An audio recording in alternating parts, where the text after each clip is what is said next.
Chapter 15.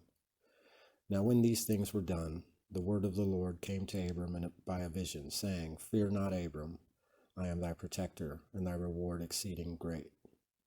And Abram said, Lord God, what wilt thou give me?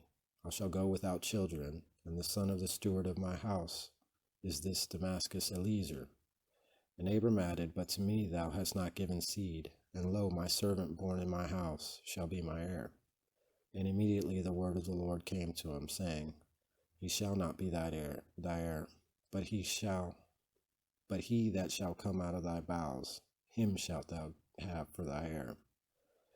And he brought him forth abroad, and said to him, Look up to heaven, and number the stars, if thou canst. And he said to him, So shall thy seed be. Abram believed God, and it was reputed to him unto justice.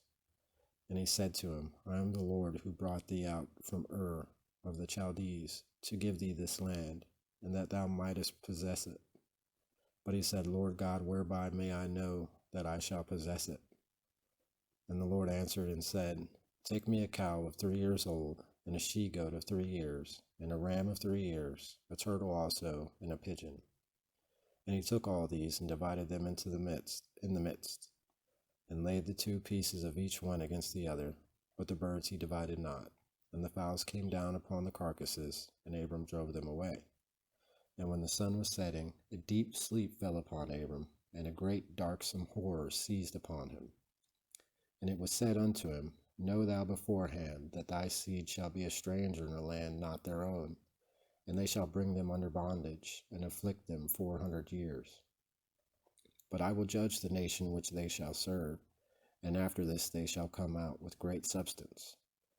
And thou shalt go to thy fathers in peace, and be buried in a good old age. But in the 4th generation they shall return hither. For as yet the iniquities of the Amorites are not at the full until this present time. And when the sun was set, there arose a dark mist, and there appeared a smoking furnace and a lamp of fire passing between those divisions. That day God made a covenant with Abram, saying, To thy seed will I give this land, from the river Egypt to the great river Euphrates, the Kenians, and the Kenizzites, the Kedmonites, and the Hethites, and the Perizzites, the Rephaim also, and the Amorites, and the Canaanites, and the Girgasites, and the Jebusites.